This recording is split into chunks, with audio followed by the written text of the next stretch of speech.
جی السلام علیکم ناظرین، آپ دیکھ رہے ہیں S F E world T V اور میں ہوں آپ کا میزبان راجہ احسن۔ ناظرین، جشن آزادی مبارک آپ تمام دیکھنے والوں کو، اور پاکستان کو ماشاءاللہ سے آج 77 سال ہو چکے ہیں۔ ہم اس آزاد ملک میں رہ رہے ہیں جہاں پہ ہمارے جو بزرگوں نے قربانیاں، بے شمار قربانیاں دی، اور آج ہم جو ہے چین کی سانس اس ملک کے اندر لے رہے ہیں۔ ناظرین، آج ہمارے ساتھ جو شخصیت ہے اس شو کے اندر، وہ کسی تعارف کی محتاج نہیں۔ آج ہم نے بالخصوص انہیں کہا، مدعو کیا اپنے شو میں، اور 14 اگست کے حوالے سے ہی ہم بات کریں گے۔ ان کے جو ہے انہوں نے ماشاءاللہ سے بچپن میں پاکستان کو بنتے ہوئے دیکھا، اور وہ ان لوگوں کے اندر کیسا جذبہ تھا۔ ہم یہ ساری صورتحال پہ گفتگو کریں جو اس وقت پاکستان کا 1973 کا آئین ہے، اس کے یہ خالق ہیں، اور ہمارے ساتھ موجود ہیں جناب احمد رضا خان قصوری صاحب۔ سر ویلکم ٹو دی شو۔ بہت شکریہ سر، بہت شکریہ سر، آپ نے آج وقت دیا ہمیں۔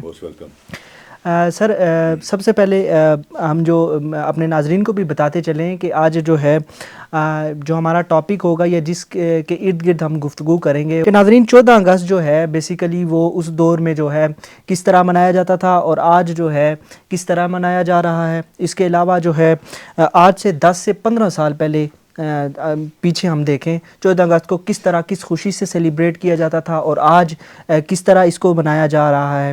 اس کے علاوہ آج جو ہم ڈسکشن کریں گے کہ کیا ہم جو 14 اگست کا منانے کا اصل طریقہ ہے اس طریقے کو ہم اپنا رہے ہیں یا نہیں، اور اس کے علاوہ جو ہے ان کے ساتھ ہم ہسٹوریکل باتیں، تاریخی سی گفتگو کریں گے۔ اور سر، سب سے پہلے یہ سر ماشاءاللہ آپ نے بچپن میں پاکستان کو بنتے ہوئے دیکھا، تو سر تھوڑا اس بارے میں بتائیے گا کہ لوگوں کے اندر کیسا جذبہ تھا اس دن، اور کیسا ماحول تھا اس دوران؟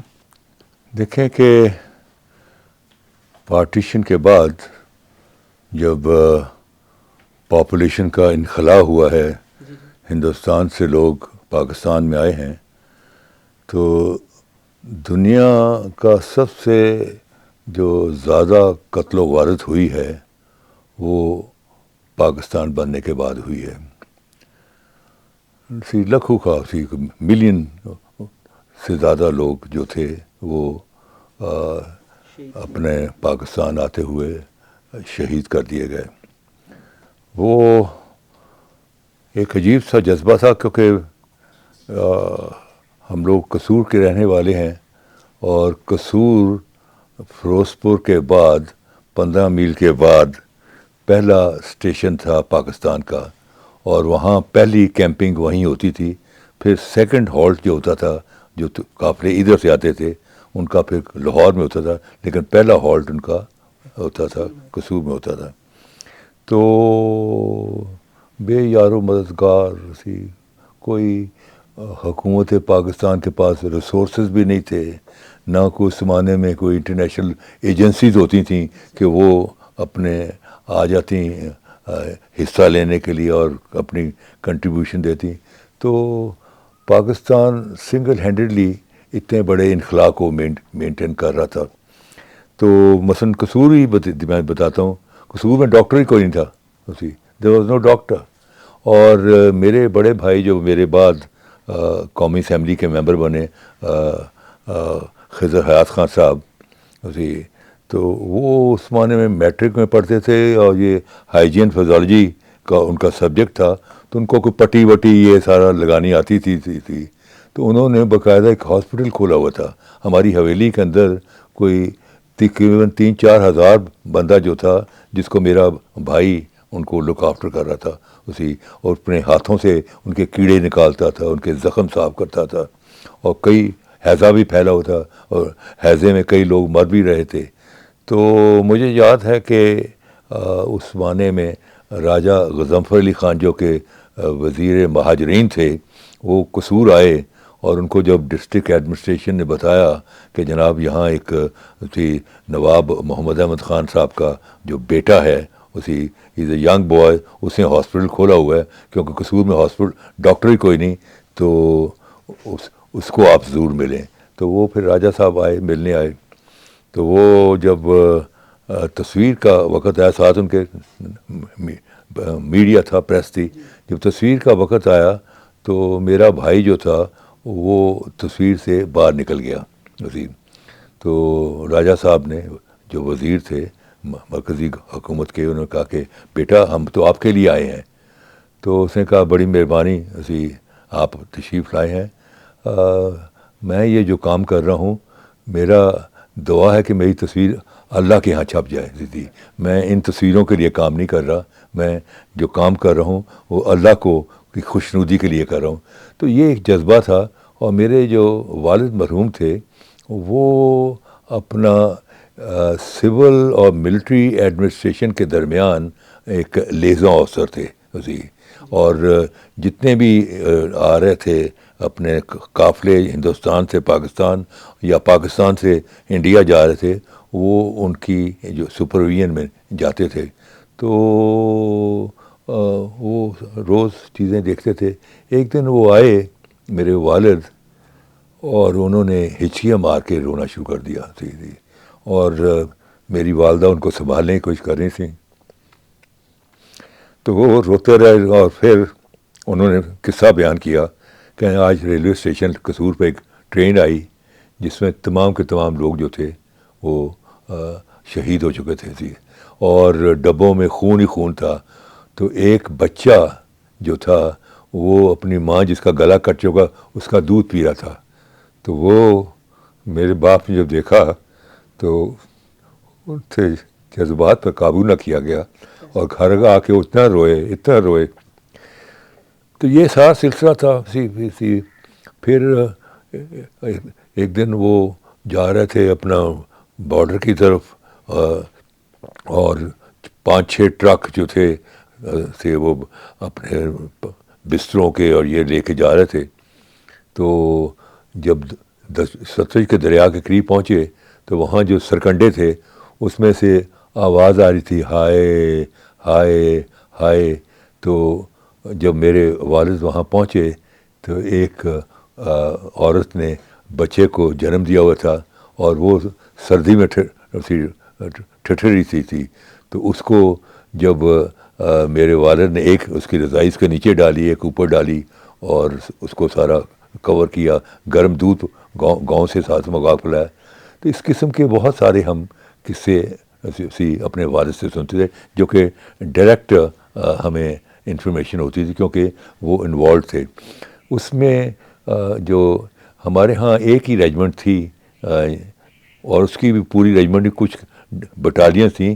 باقی ہماری جتنی بھی مسلمان ریجمنٹس تھیں وہ ساری سیکنڈ ورلڈ وار میں ڈفرینٹ وار تھیٹر میں انوالوڈ تھیں اور وہ پاکستان کو اویلیبل نہیں تھیں. تو ایک ریجمنٹ تھی جس کا نام ہے بلوچ ریجمنٹ. تو بلوچ ریجمنٹ کی کچھ بٹالینس تھیں. تو یہ جو جنرل یحییٰ خان جو بعد میں صدر بنے یہ اس وقت میجر تھے اور ان کا ہیڈ کوارٹر قصور تھا. تو یہ اپنا ہارڈلی کوئی 60-70 ہوں گے اپنے جوان، لیکن وہ بلوچ ریجمنٹ کے وہ 60-70 جوانوں کا اتنا ایک دبدبہ تھا کہ وہ ہر قافلے کے ساتھ جو ہوتا تھا میرے والد کرتے تھے کہ ایک جیپ آگے جس میں برین گن لگی ہوئی، ایک جیپ پیچھے اور درمیان میں جیپ میں میرے والد اپ اینڈ ڈاؤن چیک کرتے رہتے تھے. تو اس طرح لاکھوں لوگوں کو لایا گیا. اور پھر میرے والد جو تھے وہ وائس چیئرمین تھے آل پاکستان ابڈکٹڈ وومن کمیٹی کے، جو خواتین ہماری وہاں رہ گئیں ان کو لانے کے لیے. تو یہ انڈیا کے ساتھ معاہدہ ہوا تو وہ ہم نے یہاں سے جو ہندو عورتیں تھیں ان کو ریکور کر کے انڈیا بھیجا اور وہاں سے جو مسلمان عورتیں تھیں ان کو ریکور کر کے یہاں لائے. تو وہ بھی قصے میں نے بچپن میں سنے. اس وقت کو میں 9 سال کی میری عمر تھی تو مجھے خواب کی طرح ساری چیزیں یاد ہیں. اور وہ ایک قیامت صغریٰ تھی اور جس بہادری سے اور جس عزم سے لوگوں نے وہ تکلیفیں برداشت کیں، اپنے گھر بار چھوڑے، اپنے قبرستان چھوڑے، اپنی جائیدادیں چھوڑیں. آئی نو ایک میں خاندان کو جانتا ہوں جس کے کا پورا خاندان ہی مارا گیا تھی.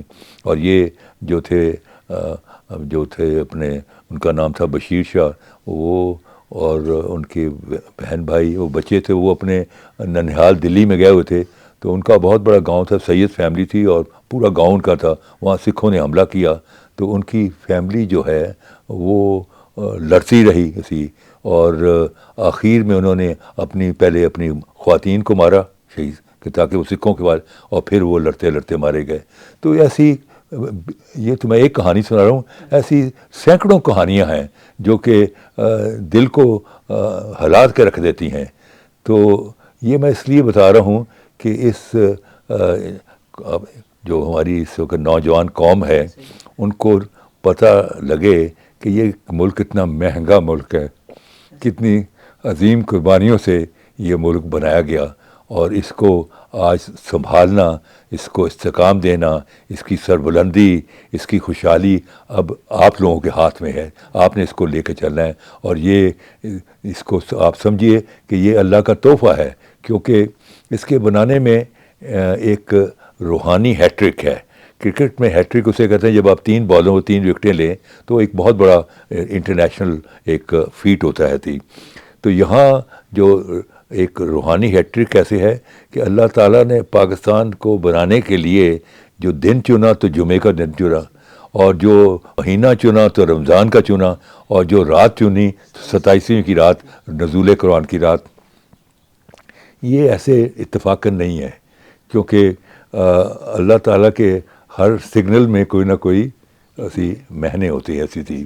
اور وہ لوگ جو خوف خدا رکھتے ہیں اور جو اللہ کی لاء میں رات کو شب برداری کرتے ہیں اور لوگوں کی بہاف اللہ تعالیٰ سے معافیاں مانگتے ہیں، وہ جب رات کو بیٹھتے ہیں تو ہوا و فضا میں جو سگنلز دیکھتے ہیں تو وہ کہہ اٹھتے ہیں کہ کوئی تو ہے جو نظام ہستی چلا رہا ہے، وہی خدا ہے. تو خدا نے یہ جو دیا اپنا آپ کو ہیٹرک، یہ ایسے معمولی نہیں ہے. یہ ایک اشارہ ہے کہ ہماری تمام تر کوتاہیاں، ہماری تمام تر بدبختیوں کے باوجود یہ ملک رہے گا. اچھا سر، پہلا جو تھا 14 اگست پہلے دور میں منایا جاتا تھا، بڑے جوش و جذبے سے منایا جاتا تھا. سر پہلے کا آپ پاکستان اور آج کے پاکستان میں کتنے فرق دیکھ رہے ہیں؟ دیکھیں، بات تو یہ ہے کہ سلسلہ تو 48 سے سٹارٹ ہو گیا اسی، وہ بھی ہم نے دیکھا اسی. اور اس زمانے ٹی وی نہیں ہوتا، ریڈیو سے کمنٹری ہوتی تھی، تو ریڈیو پر کی کمنٹری ہم سن رہے تھے کہ کیسے اسی لکھوں کا لوگ جو ہیں وہ کراچی میں ہیں، اور یہ جہاں قائد اعظم کا بریل ہے یہ میدان ہوتا تھا، چٹیل میدان. اور یہ جو قائد اعظم کی جو اپنے مزار ہے، اس کی جو سائٹ ہے، یہ بھی میرے ماموں نے چنی. وہ اس وقت ڈپٹی کمشنر کراچی تھے 47 میں، وہ انڈین سول سورس کے تھے آفیسر. تو وہ 47 میں he was deputy commissioner Karachi. تو یہ جگہ بھی انہوں نے سلیکٹ کی. اور وہ کیونکہ خود جو تھے نواب اسماعیل خان کے بیٹے تھے، اور نواب اسماعیل خان وہ شخصیت ہیں جو کہ قائد اعظم کے بعد آل انڈیا مسلم لیگ میں میرے نانا، he had a number 2 position in all India Muslim league, Nawab Muhammad Ismail Khan of Meerut. تو یہ سارا اسی، تو اس پر ہم اس زمانے میں ریڈیو پر ہم سنتے تھے کہ وہی کراچی میں کیسے منایا جا رہا ہے اور پشاور میں کیسے منایا جا رہا ہے. تو اس وقت جذبہ زیادہ تھا، کیونکہ نیا نیا پاکستان بنا ہوا تھا. اور پاکستان کون لوگ منا رہے تھے جو کہ اپنا ہجرت کر کے اسی قربانیاں دے کے آئے تھے. تو ان کو پاکستان کی عظمت اور پاکستان کی اہمیت کا بہت احساس تھا، جو کہ آج شاید وہ احساس نہیں ہے، یا ہے تو ڈیمینش کر گیا ہے. تو اس زمانے میں بڑا اسی، اور ریسورسز ہمارے بڑے کم تھے. اب تو خیر اسی ریاست کے ریسورسز بھی ہیں اسی، جس میں ریاست بھی اپنا جو ہے اپنا رول پلے کرتی ہے اس کو ہائی لائٹس کرنے کے لیے. اس زمانے میں تو جو بھی کرتے تھے وہ جو آرگنائزیشنز اور جو لوگ وہاں سے لٹ کے آئے تھے وہی پارٹیسپیٹ کرتے تھے اور بڑے شاندار طریقے سے کرتے تھے. اس میں ایک جو ہوتی تھی اپنا ایک نارمل قسم کے حالات ہوتے تھے اور اس میں کوئی زیادہ پمپ اینڈ شو نہیں ہوتا تھا کیونکہ پاکستان کے پاس بھی پیسے نہیں تھے, وہ غریب غربا لوگوں کے پاس, لیکن جذبہ بہت عظیم تھا, جذبہ بہت عظیم تھا اسی. اور وہ پمپ اینڈ شو جو آج جھنڈے بک رہے ہیں, تصویریں لگ رہی ہیں, بینڈ بج رہا ہے, اسی پریزیڈنٹ ہاؤس میں انویسٹر سیریمنی ہو رہی ہے, اسی گورنمنٹ ہاؤس میں ہو رہا ہے, پشاور میں ہو رہا ہے, کراچی میں ہو رہا ہے, لاہور میں, اس وقت یہ چیزیں نہیں تھیں اسی. لیکن لوگ بہت جذبے کے ساتھ اور بڑی عقیدت کے ساتھ یہ سمجھتے ہوئے کہ یہ اللہ تعالیٰ نے ہمیں ایک تحفہ عنایت کیا ہے مسلمانان ہند کی, کیونکہ یہ پاکستان جو ہے یہ مسلمانان ہند کی 200 سال کی محیط قربانیوں کا ثمر پاکستان ہے. Starting from battle of Plassey 1757 سے لے کر 1947 تک جو 200 سال پر محیط قربانیاں ہیں, اس کا ثمر پاکستان ہے. لہٰذا وہ جو نسل تھی ان کو پاکستان کی عظمت, پاکستان کی حقیقت, پاکستان کی ویلیو کا احساس تھا.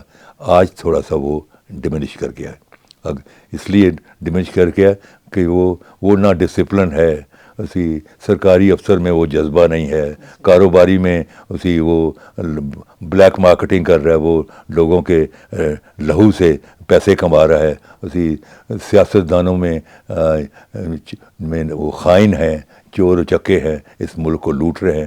تو وہ جذبہ نہیں ہے, ایک اوپرا سا کام ہے, بس ہلا شیری ہو رہی ہے, لیکن وہ جو عقیدت اور وہ جذبہ اس کا فقدان ہے. ہمیں یہ بھی بتائیے گا کہ جس طرح 14 اگست کو منانے کا طریقہ ہے یا جو اقدار ہم کہہ سکتے ہیں کہ 14 اگست جو بیسیکلی ہم سے ڈیمانڈ کر رہا ہے کہ ہم اسے کس طرح منائیں, سر آپ کیسا دیکھتے ہیں آج کے دور میں کہ اسے کس طرح ہم منا سکتے ہیں اور کس طرح منانا چاہیے حقیقی معنوں میں؟ میں سمجھتا ہوں جی کہ 14 اگست کو منانے کا طریقہ یہ ہے کہ ہم اپنے یوتھ کو انوالو کریں, کیونکہ they are the future of Pakistan. جی اب ہماری نسل تو جو ہے, ہم تو اپنے فیگ اینڈ پر ہے زندگی کے. اسی ہم نے تو چند سالوں کے بعد ابھی بھی جو زندگی یہ بھی اللہ کا کرم ہے جو زندہ بیٹھ ہے, تو ہماری جو نسل وہ ڈیمینشنگ ہے. اب جو نئی نسل ہے اس نے یہ ٹارچ پکڑنی ہے اور اس کو اب جو ہے آرگنائز کرنے کی ضرورت ہے. تو اس میں اسی کالجوں میں مباحثے ہوں پاکستان کی آن دی فلاسفی آف پاکستان, کہ پاکستان کیوں بنایا گیا, اسی ایتھلیٹک مقابلے ہوں یونیورسٹیز میں, کالجز میں, ایٹ پروونشل لیول, اسی اپنا پھر میوزیکل کانسرٹس ہوں اسی جس میں کہ قومی ترانے, قومی گانے گانے جائے جائیں. وہاں یہ نہ گانے جائے جائے کہ میرا لونگ گواچا تو بلو تیری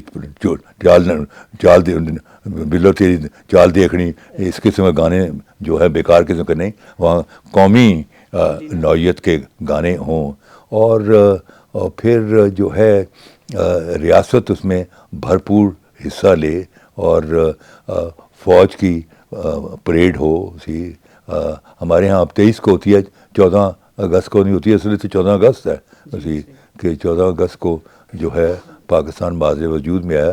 تو اس میں اپنے مقابلے ہوں اسی اور کھیلوں کے, تعلیم کے, اسی اور جو ہیں اپنے معاشی ایکٹیویٹیز ہیں اور ثقافتی ایکٹیویٹیز ہیں ان کو ہائی لائٹ کیا جائے, تاکہ پارٹی صرف جھنڈا پکڑ کے اور موٹر سائیکلوں پر ٹائر اوپر کر کے اسی ایک پہیے موٹر سائیکل چلا کے, یہ طریقہ نہیں ہے پاکستان کو بنانے کا. اسی وہ اپنے آپ کو بھی زندگی خطرے میں ڈالیں, لوگوں کو بھی خطرے میں ڈالیں. یہ ڈسپلن قوم کا نشانی نہیں ہوتی. آپ کبھی جا کے امریکہ میں جا کے دیکھیں, میں نے وہاں دیکھے ہیں جا کے ان کے نیشنل ڈے اتنے ڈسپلن طریقے سے چلاتے ہیں اسی, اور وہ منعقد کرتے ہیں کہ کوئی ہلڑ بازی نہیں, کوئی کچھ نہیں ہے. Every body actually participate without any fear کہ اس کو کوئی اپنا پریشانی کا سامنا کرنا پڑے. تو یہ میں سمجھتا ہوں کہ اس ہماری نئی نسل کو پہلے تو یہاں سیمینارز کے ذریعے پاکستان وائی پاکستان یہ سوال ہے کہ پاکستان کیوں بنایا گیا.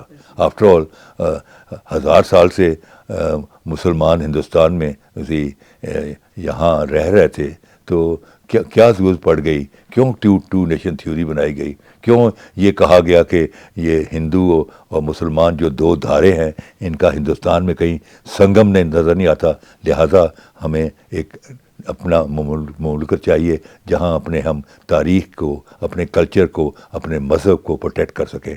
تو اب چیز دیکھنا ہے کہ ہم نے اپنی تاریخ کتنی پرزرو کی ہے, ہم نے اپنا مذہب کتنا پروٹیکٹ کیا ہے, ہم نے اپنے ملک کو کتنا آدھا پاکستان تو ہم کھو بیٹھے ہوئے ہیں 1971 میں اور بقیہ پاکستان جو ہے آئی ایم کے میف کی غلامی میں بیٹھا ہوا ہے. یہ تو پاکستان اس لیے تو نہیں بنایا تھا کہ ہم لوگوں کی غلامی کرتے پھریں. یہ ملک جو ہے اس میں گورنمنٹ غریب ہے, لوگ امیر ہیں, لوگوں کو بہت پیسے ہیں, بہت پیسے ہیں, اور سیاستدان جو ہے they are loaded with money, کیونکہ وہ پیسے جو باہر سے آئے اپنا Asian Bank and World Bank سے کہ پاکستان کو ڈیولپ کیا جائے, بجلی گھر لگائے جائیں, سڑکیں بنائی جائیں, کارخانے لگائے جائیں, وہ ان بدبخت سیاستدانوں نے لوٹا دو ہاتھوں سے. اور اگر لوٹ کے اس کو یہیں ری سائیکل کر دیتے تو یہاں فیکٹریاں لگتی, لوگوں کو جاب ملتے, کرائم جب بھی ہوتا ہے لیکن لیسر اماؤنٹ کا کرائم. لیکن ان کا جو بڑا کرائم ہے کہ انہوں نے پیسے باہر بھیج دیے اور انہوں نے جو ہے منی لانڈرنگ کر دی, اور باہر پیسے کسی ملک کے باہر بھیج دینا ایسے ہی ہے کہ جیسے کسی پہلوان کے جسم میں سے آپ 6 بوتلیں لہو کی نکال لیں, وہ آدھے گھنٹے کے بعد مر جائے گا, اور جس ریاست سے اس کا پیسہ نکال کے باہر لے جائیں تو وہ ریاست بینکرپٹ ہو جائے گی. جو آج ہے, آج آپ کا جو ہے تمام کا تمام جو بجٹ ہے وہ under the dictation of I M F بنا ہوا ہے. وہ کہتے ہیں یہ ٹیکس لگاؤ, ادھر ٹیکس لگاؤ, اس کو مت پیسے دو, اس کو پیسے دو. تو ہماری ساودرنٹی کہاں چلی گئی, تو وہ تو کمپرومائز ہو چکی ہے. سر ابھی آپ نے بات کی کہ نوجوانوں کے حوالے سے بالخصوص کہ ہمارے نوجوان اس کو اور طرح سے سیلیبریٹ کر رہے ہوتے, باہر جاتے جھنڈے لگائے ہوئے, لوگوں کو بھی تنگ کر رہے ہوتے, خود بھی خیر اپنی زندگی سے ہاتھ دھو رہے ہوتے ہیں. سر مجھے یہ بتائیے گا اس حوالے سے نوجوانوں کو اکٹھا کرنے کے لیے آپ کیا سمجھتے ہیں, کس چیز کیا وہ چیز فیکٹر مسنگ ہے کہ ہمارے نوجوان اکٹھے نہیں ہو رہے, اس چیز میں مطلب انٹرسٹ لے رہے ہیں لیکن وہی آپ والی بات ہے کہ وہ باہر سے سارا کام ہو رہا ہے, دل سے کوئی نہیں لے رہا. تو سر آپ کیا اس حوالے سے کہیں گے یا کہتے ہیں؟ دیکھیں اس میں سب سے جو فیکٹر جو امپورٹنٹ ہے وہ ہماری تعلیمی نظام ہے. استاد جو ہوتا ہے وہ قوم کا معمار ہوتا ہے, وہ ایک قوم کو تیار کرتا ہے. وہ استادوں میں وہ جذبہ ہی نہیں رہا جو ہمارے زمانے میں جو استادوں کا جو ایک جذبہ کہ تھوڑی سی تنخواہ میں وہ اتنے محبت اور اتنے پیار سے پڑھاتے تھے, اور ان کی کوشش ہوتی کہ جو انہوں نے علم سیکھا ہے وہ پاس آن کر دیں اپنے شاگردوں کو. تو یہاں تعلیم کا معیار نہیں ہے. اینڈ ہمارے پھر ایک ان کا بھی ایک اپنا جو ہے شکوہ ہے کہ ان کو تنخواہیں جو ہے ان کے تعلیم کے مطابق ان استادوں کو نہیں مل رہی تھی. تو وہ اپنا اس کا ایک مزاحیہ سا ایک خاکہ ہے کہ ایک انسپیکٹر گیا اسکول کا انسپیکشن کرنے اسکول میں, تو وہاں استاد پڑھا رہا تھا انگریزی, تو وہ پڑھا رہا تھا CUP سپ, تو بچے کہے CUP سپ, پھر کہے وہ CUP سپ, وہ کہے CUP سپ. تو جو تھا انسپیکٹر اس نے کہا کہ ایسے سنا, اس نے کہا جناب استاد صاحب CUP کپ ہوتا ہے, CUP سپ نہیں ہوتا. تو اس نے کہا جناب اگر 500 روپیہ تنخواہ دینی ہے تو پھر سپ ہی رہے گا, اور سپ ہی ہے اڑنا یا متھے سے رہے گا. تو یہ سچ جو ہے یہ جو CUP سپ جو ہے, کیونکہ آپ نے اپنے اساتذہ کو وہ فیسلٹیز اور وہ ان کی جو ہے ریکوائرمنٹ جو ہے وہ پوری نہیں کی, لہٰذا وہ آؤٹ آف فرسٹریشن وہ اپنا بہترین سیلف جو ہے نا وہ پاس آن نہیں کر رہے تھے. سر ماشاءاللہ سے آپ ماشاءاللہ پاکستان کے آئین کے خالق ہیں جو اس وقت نافذ ہے پاکستان کے اندر 1973 کا. سر مجھے یہ بتائیے گا کہ پاکستان جب بنا اس سے لے کے آج 2024 ہے اس تک مختصر سی آپ نے وہ بات کر دینی ہے کہ کیا اتار چڑھاؤ رہا، کہاں پہ ہم غلط ہیں، کہاں پہ ہم صحیح ہیں، کس سمت ہم جا رہے ہیں؟ سر اس حوالے سے تھوڑی سی روشنی ڈالیے گا۔ دیکھیں بات یہ ہے کہ ایک تو ہمارا آئین 1956 کا اسی 9 سال بعد بنا. ہمارے نیبرہڈ میں انڈیا نے وہ آئین 1951 میں بنا دیا. انڈیا نے کیا کہ اپنے آئین میں جاگیرداری اور جو 500 کے لگ بھگ ریاستیں سب کو ختم کر دیا. اس لیے وہاں جمہوریت قائم ہے، کیونکہ وہاں جاگیردار اور سرمایہ دار کا کنٹرول نہیں ہے لوگوں پر. اسی ہمارے ہاں غربت ہے اور جہالت ہے، اور دونوں کا جو کمبینیشن بڑا خطرناک ہے. اور وہ ان کو آپ ایک بوری میں اسی کو آٹا، کو دلیا، کوئی چینی دے دیں، اسی پتی دے دیں، بسکٹ دے دیں، تو 50 ووٹ ان کے لے لیں جو چیزیں. تو اب چیز یہ ہے کہ انہوں نے وہ جاگیرداری نظام بھی ختم کر دیا، اور 51 میں انہوں نے آئین بھی بنا لیا. اسی لیے حالانکہ ہمارا سٹارٹ دونوں کا ایک جیسا ہے، وہاں جمہوریت چل رہی ہے، ہمارے ہاں جمہوریت نہیں چل پا رہی. اور پھر ہمارا ان 9 سال میں ہم نے کوئی 7 یا 8 وزیر اعظم بدلے اسی. اور جواہر لال نہرو نے ایک دفعہ ازراہ مذاق کہا کہ میں اتنی دھوتیاں نہیں بدلتا جتنی پاکستان میں وزیر اعظم بدلے جاتے ہیں. وہ آئین بنا. پھر وہ آئین جو تھا وہ بڑی مشکل سے 2 سال چلا، اور 7 اکتوبر 1958 کو جو تھا وہ اس آئین کو کالعدم کر دیا گیا، اور یہاں مارشل لا لگیا گیا. اور وہ مارشل جو ہے 58 سے لے کے 25 مارچ 69 تک رہا. اور Ayub Khan was the chief martial administrator, اور انہوں نے ہی ایک آئین تشکیل دیا جسے 1962 کا آئین کہتے ہیں. وہ صدارتی تھا نظام، یہ 56 والا جو تھا پارلیمانی سطح پر نظام تھا. جی تو پھر ایوب خان جو ہے ان کو سی موومنٹ یہاں چلی، پیپل پارٹی، جس میں میں بھی بڑا پیش تھا، because I was one of the founding members of People's Party, we played a very important role. تو وہ ایوب خان کے خلاف موومنٹ سٹارٹ ہوئی، اینڈ وہ کلمنیٹ کر گئی 25 مارچ 1969 کو وہ چلے گئے. اس کے بعد یحییٰ خان نے ٹیک اوور کر لیا، اور یہ 62 کا بھی آئین کالعدم ختم کر دیا گیا. پھر 1970 میں جو ہیں اپنے الیکشن ہوئے اسی، اور وہ الیکشن جو تھے وہ پاکستان کی سطح پر ہوئے under the LFO legal frame work order. General Yahya was the president. اور اس میں سیٹوں جو تقسیم ہوئی وہ اس طرح ہوئی کہ 169 سیٹ جو تھیں وہ آبادی کے اعتبار سے مشرقی پاکستان کو دی گئیں، اور 131 مغربی پاکستان کو. اور آؤٹ آف 169 شیخ مجیب الرحمان کی جو عوامی لیگ تھی وہ 167 سیٹیں جیت گئی، اور پھر سے 2 ہی سیٹیں ہارے، ایک نور الامین صاحب کی جو کہ قائد اعظم کے ساتھی تھے، اور دوسری راجہ تیری دیو رائے جو کہ چکماک ٹرائب کا سردار تھا. یہ 2 ہی سیٹیں وہ ہاری، باقی وہ کلین سویپ. اور تو ہمارے ہاں جو تھی 131 میں سے پیپل پارٹی گاٹ 82 سیٹ. لیکن ذوالفقار علی بھٹو جو تھا اقتدار کا رسیا تھا، اس کو یہ پتہ تھا کہ متحدہ پاکستان میں تو اس کا رول جو ہے وہ لیڈر آف دی اپوزیشن ہوگا میکسیمم اسی، اور گورنمنٹ جو ہوگی وہ عوامی لیگ کی ہوگی. تو اس نے اقتدار کی لیلہ حاصل کرنے کے لیے کچھ اس قسم کے بیان دینے شروع کر دیے کہ جو جائے گا ڈھاکے میں اس کی ٹانگیں توڑ دوں گا، جو جائے گا ڈھاکے وہ یک طرفہ ٹکٹ پہ جائے گا، یعنی وہ بچ کے نہیں آئے گا. ڈھاکہ مین پارلیمنٹ، کیونکہ اس وقت سیٹ آف پارلیمنٹ جو تھی اس وقت وہ ڈھاکہ تھی، اور سیٹ آف گورنمنٹ جو تھی جیسے آج ہے اسلام آباد تھی. تو اس نے کہا کہ جو جائے گا ڈھاکے اس میں ٹانگیں توڑ دوں. میں واحد آدمی تھا پورے مغربی پاکستان سے جو اپنے ضمیر کی آواز پر 3 مارچ 1971 کو میں ڈھاکے گیا، اور میں نے پاکستان کی تاریخ کے ساتھ اپنی حاضری لگوائی. اگر وہ سیشن ہو جاتا تو آج ہنستا بستا پاکستان ایک ہوتا. وہ سیشن نہیں ہوا تو پھر تاریخ ہے، آدھا پاکستان ٹوٹ گیا، فوجیں ہار گئیں، اور ہزارہا لوگ شہید ہو گئے اسی. تو یہ بھٹو نے ہی کہا تھا کہ 14 فروری 1971 کو کراچی جو ہے نشتر پارک میں تقریر کرتے ہوئے کہ you are the majority party of East Pakistan.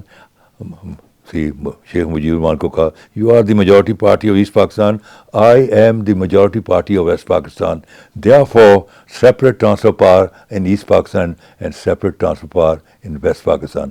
آپ سمجھدار ہیں, ایک ملک میں تو ایک ہی ٹرانسفر پاور ہوتی, دو تو نہیں ہوتی ہیں.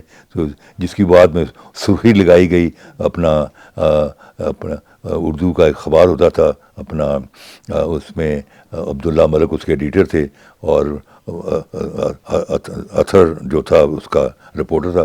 سرخی لگائی گئی ادھر تم ادھر ہم, جو آج تک پیپل پارٹی کو چپکی ہوئی ہے. پیپل پارٹی بڑا دھونے کی کوشش کرتی ہے وہ اس سرخی کو کہ ادھر تم ادھر ہم, لیکن دس از واٹ بھٹو سیڈ. تو مطلب کہنے کا یہ ہے کہ بھٹو نے اقتدار کی لیلہ حاصل کرنے کے لیے پاکستان کو 2 لخت کر لیا, کیونکہ اس کو پتا تھا کہ متحدہ پاکستان میں تو شیخ مجیب الرحمان پر بنے گا, اس کی 167 سیٹیں تھیں اور بھٹو کی 82 تھیں, آدھی اس کے مقابلے میں آدھی سیٹیں. تو یہ ہے کہ یہ ہوا. پھر جو ہے آپ کا خدا بھلا کرے 16 دسمبر 1972 کو پاکستان جو ہے 2 لخت ہو گیا, اسی فوجیں ہار گئیں.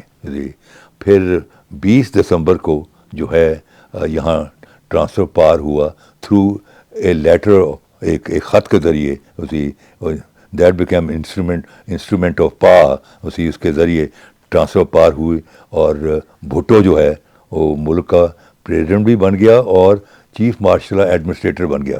یعنی پہلی دفعہ دنیا میں ایک سویلین جو ہے وہ چیف مارشل ایڈمنسٹریٹر بن گیا, اور اس نے as a chief martial administrator ملک کو ٹیک اوور کر لیا. اور پھر 1972 میں وہ بھی قانون, وہ بھی آئین ہم نے بنایا. I was member of the constituent assembly, تو وہ انٹرم کانسٹیٹیوشن بنایا. اور پھر ایونچولی 1973 کا جو کانسٹیٹیوشن جس کے تحت آج پاکستان کی ریاست چل رہی ہے اور سپاہی سے لے کے صدر تک اس کی قسم اٹھاتا ہے, وہ آئین جو ہے وہ اپنا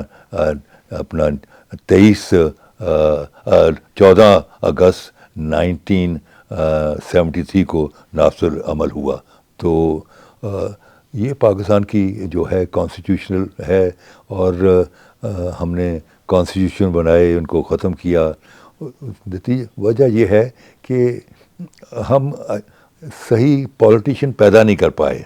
اسی قائد اعظم نے ملک تو بنا دیا لیکن قوم نہیں بنا سکے, کیونکہ زندگی نے ان کو وفا نہیں کی. اگر 4-5 سال ان کو مل جاتے تو جو ان کے ذہن میں ویژن تھا اس نئے ملک کو بنانے کا, تو وہ تو ان کے دماغ میں تھا نا. تو وہ ویژن اگر آن دی گراؤنڈ آتا تو شاید قوم بھی بن جاتی. تو لیکن آج ہم بٹے ہوئے ہیں پنجابی, بلوچی, پٹھان, سندھی میں, کوئی اپنے آپ کو پاکستانی نہیں کہتا.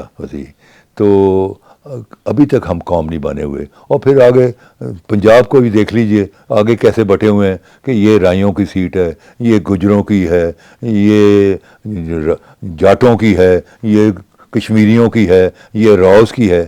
اور پاکستان کی کوئی سیٹ ہی نظر نہیں آتی جہاں کوئی پڑھا لکھا آدمی صرف اپنے سوشل ورک کی بنیاد پر اور اپنی کانسٹیٹوئنسی میں اپنی خدمات کی بنیاد پر الیکشن لڑ سکے. کیونکہ الیکشن جو ہیں وہ سیاست اتنی مہنگی کر دی گئی ہے ان دونوں پارٹیوں نے, پیپل پارٹی اور نون نے, کہ اب یہ ہے کہ پیسہ پھینک تماشا دیکھ. تو ایک مڈل کلاس بندہ تو الیکشن لڑ ہی نہیں سکتا, اسی لیے کیونکہ اس کو ٹکٹ نہیں ملنا. ٹکٹ تو ملنا ہے, پہلے دیکھنا انہیں کہ یہ جاٹوں کی کون سی یہ جاٹ ہے, پھر دیکھنا ہے کہ اس نے کوئی لوٹ مار کر کے پیسے اکٹھے کیے ہوئے ہیں. تو جب تک پڑھے لکھے لوگ سیاسی پارٹیوں میں نہیں آئے گا, سیاست میں استحکام نہیں آئے گا. اور ہمارے ہاں استحکام اس لیے نہیں آ رہا کہ جو ڈیموکریسی ہے وہ قائم ہوتی ہے ڈیموکریٹک کلچر پر. اور ڈیموکریٹک کلچر کے 2 حصے ہیں. ایک ہے اپنا ٹالرنس, دوسرا ہے پیشنس, صبر اور برداشت. جس ملک میں صبر اور برداشت کا فقدان ہے وہاں دنیا کے سارے نظام چل پائیں گے، جمہوریت نہیں چلتی، کیونکہ ڈیموکریسی میں the tolerance and patience is a سine qua non آف ڈیموکریسی. یہ صبر اور برداشت جو ہے یہ جمہوریت کی روح ہے، جو کہ جس کا فقدان ہے. اور وہ یہ ساری چیزیں ہو سکتی ہیں اگر آپ پولیٹیکل پارٹیز کو جو ہے استوار کریں ایٹ اے نیشنل لیول، اور ایجوکیٹڈ لوگ پارٹیز میں آئیں تو یہ ساری چیزیں ہو سکتی ہیں. لیکن اس پر ابھی تک کسی نے کام نہیں کیا، اسی لیے ہم جو ہے آج جو ہیں بین الاقوامی سطح پر راندہ درگاہ بنے ہوئے ہیں. اسی بڑا ٹیلنٹ ہے اس ملک میں، بہت ٹیلنٹ ہے، اس ٹیلنٹ کی کمی نہیں. آپ نے دیکھ لیا یہ جو ارشد ندیم کی شکل میں اسی ایک چھوٹے سے گاؤں کا میاں چلو کا بندہ، اس نے دنیا کا ریکارڈ توڑ دیا. تو ایسے اس ملک میں کئی اسی درجنوں کے حساب سے ارشد ندیم بیٹھے ہوئے ہیں، لیکن ہم نے کبھی چراغ رخ زیبا لے کر ان کو ڈھونڈنے کی کوشش نہیں کی، اور یہ ریاست کا کام ہوتا ہے. تو یہ ہے ہماری خامی. ناظرین آپ نے گفتگو سنی، ماشاءاللہ بڑی انفارمیٹیو ہمارے ساتھ ان کا سیشن رہا. ناظرین انشاءاللہ آپ نے بھی یہ گفتگو سنی، آپ نے بھی سیکھا ہوگا بہت کچھ تاریخ کے حوالے سے. پاکستان اتنی آسانی سے تو ملا نہیں، اگر آپ اور میں اس کھلی فضا میں آرام سے بیٹھے ہوئے ہیں، اس کے پیچھے بہت زیادہ قربانیاں ہیں. انشاءاللہ نیکسٹ کسی اور ٹاپک میں، کسی اور شو میں آپ کے ساتھ بات ہوگی. اپنا خیال رکھیے گا، مجھے دعاؤں میں یاد